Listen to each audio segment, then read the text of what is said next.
Buenas tardes, mi nombre es Darwin Cesario Torres. Voy a dar la clase 178, la ley escrita y su interpretación.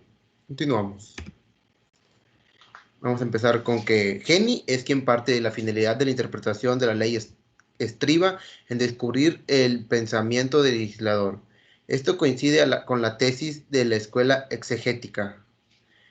Este se opone a varias cosas como que la legislación sea la única fuente del derecho, que pueda prever todas las situaciones jurídicas a la doctrina de la escuela histórica. Esta última dice que la ley cuando está formulada se independiza de sus autores y empieza una vida propia, que está sujeta a todos los cambios que trae la evolución social y afirma que para interpretar los textos legales hay que remontarse a cuando fueron formulados en lugar de tomar en cuenta las circunstancias que existen en él. Interpretar la ley es investigar el contenido de la voluntad legislativa con el auxilio de la fórmula que la expresa, y esta investigación debe hacerse sin idea preconcebida de su adaptación más o menos completa al medio social al que se aplicará. Al anterior no quiere decir que el intérprete debe eliminar de su horizonte los elementos, solo que puede servirse de ellos para escalarse el diagnóstico de la voluntad del legislador, no para fingir o ratificar. La interpretación de las necesidades del momento que la aplicación ha de realizarse equivale a sustituir la voluntad del legislador para las convicciones de intérprete. Por lo tanto, no es verdadera interpretación, sino falsificación de la voluntad legislativa.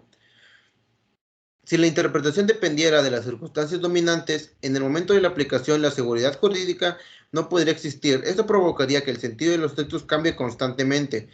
Estado social del juez. Esto no debe pesar sobre la interpretación del texto legal cuando se expresa una noción variable y fugaz por naturaleza. Un ejemplo es en el orden jurídico. En otros casos, la interpretación se debe hacer tomando en cuenta la época en la que fue elaborada. Con lo anterior, Geni critica la distinción entre interpretación gramatical e interpretación lógica. Ambas se complementan, ya que la gramatical debe ser lógica y la lógica debe partir del estudio en los textos. En interpretaciones existen una distinción, la cual es separar la interpretación que se realiza por la fórmula del texto de la otra que se efectúa con ayuda de elementos extraños. El intérprete debe de entender a la fórmula de que el legislador se ha valido. Ahora bien, como todo lenguaje del verbo de la ley, es un instrumento y su fin expresa por algo.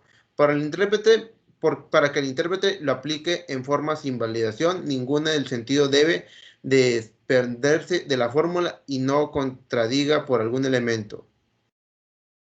Interpretación de la ley. ¿Cómo debe hacerse? En función de la voluntad de sus autores, pero es necesario descubrir todo el contenido de esa voluntad. Cuando el legislador dicta una ley valiéndose de esto, solo tiene que tener en cuenta algunos casos concretos. Si no puede prever otras aplicaciones, será individuo restringir la aplicación de los casos que pudo tener en cuenta, ya que la voluntad estaba dirigida hacia un precepto general. Al texto que aparece ante el intérprete como parte de un todo, bien se sabe que mientras más complejas y numerosas son las leyes, mayor es el campo de la lógica. El área de interpretación sería muy estrecha si el intérprete debiera limitarse estrictamente al texto mismo. Para descubrir la voluntad del legislador es necesario tener en cuenta los elementos extrínsecos, los cuales aclaran el sentido y alcanzan la fórmula. Pasos. Primero, se examina la finalidad perseguida por el legislador, por los cuales fue elaborada la ley y los problemas. Después, se estudia el medio social en el cual la ley se originó, la ocasionó, las concepciones dominantes y las influencias. Luego, Luego de esto, el intérprete tomará en cuenta los principios y concepciones jurídicas que el legislador tuvo presentes para esta influencia que haya podido ejercer. Finalmente, concluyo con que Geni recomienda el estudio de los trabajos preparatorios, pero sin exagerar su importancia y precisar el valor de sus atribuírseles.